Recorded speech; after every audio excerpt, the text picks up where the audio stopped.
गरुड़ पुराण में मृत्यु के बाद क्या होता है, डरावनी सच्चाई। इस दुनिया में जन्म लेने वाले हर इंसान के जीवन की एक ही सच्चाई है और वो है मृत्यु। लेकिन क्या मृत्यु ही सब कुछ का अंत है या फिर मृत्यु के बाद शुरू होती है एक भयानक और रहस्यमयी यात्रा?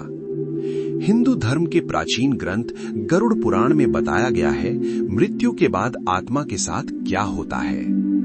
आज हम जानेंगे मृत्यु के बाद आत्मा की यात्रा, यमलोक का न्याय, स्वर्ग और नर्क का भयावह सच और कर्मों का अटल परिणाम। जब किसी व्यक्ति की मृत्यु का समय आता है तो उसका शरीर धीरे धीरे कमजोर होने लगता है।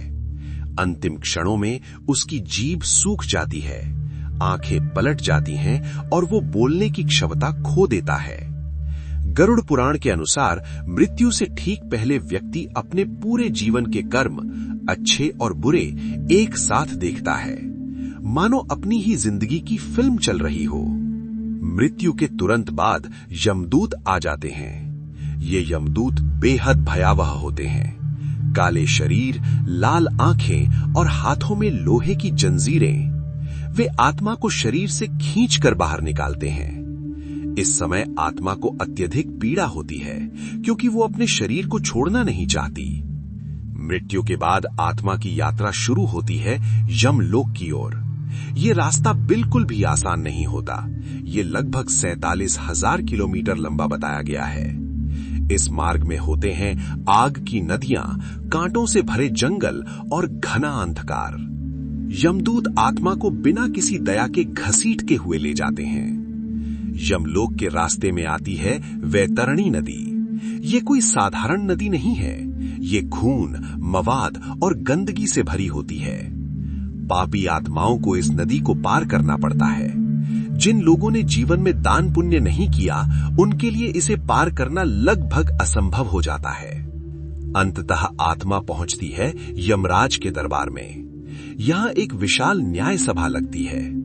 यमराज सिंहासन पर विराजमान होते हैं और उनके साथ होते हैं चित्रगुप्त, जो हर व्यक्ति के कर्मों का हिसाब रखते हैं। चित्रगुप्त अपने लेखे जोखे को खोलते हैं और व्यक्ति के हर अच्छे और बुरे कर्म को सामने रखते हैं। यहाँ कोई झूठ नहीं चलता, कोई बहाना नहीं माना जाता।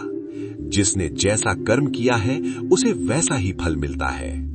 जो लोग पाप करते हैं उनके लिए नर्क की भयावह सजाएं तय होती हैं। किसी को आग में जलाया जाता है, किसी को तेज धार वाले हथियारों से काटा जाता है, तो किसी को उबलते तेल में डाला जाता है। हर पाप के लिए अलग सजा होती है। जो लोग पुण्य करते हैं उन्हें स्वर्ग की प्राप्ति होती है। स्वर्ग में केवल सुख, शांति और आनंद होता है। वहां कोई दुख नहीं होता, कोई पीड़ा नहीं होती। जब आत्मा अपने कर्मों का फल भोग लेती है तो वो फिर से पृथ्वी पर जन्म लेती है। इसे ही पुनर्जन्म का चक्र कहा जाता है।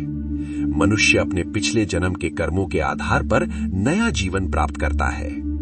गरुड़ पुराण हमें सिखाता है जीवन केवल भोग के लिए नहीं है, हर कर्म का परिणाम होता है।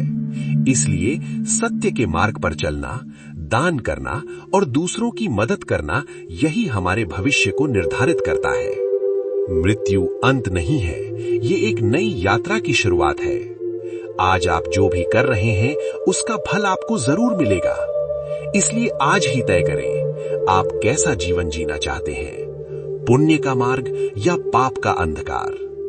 अगर आप ऐसे ही रहस्यमयी और धार्मिक ज्ञान से जुड़ी वीडियो देखना चाहते हैं तो इस वीडियो को लाइक करें, चैनल को सब्सक्राइब करें और बेल आइकन जरूर दबाएं, क्योंकि आगे आने वाले समय में हम लाने वाले हैं और भी चौंकाने वाले रहस्य।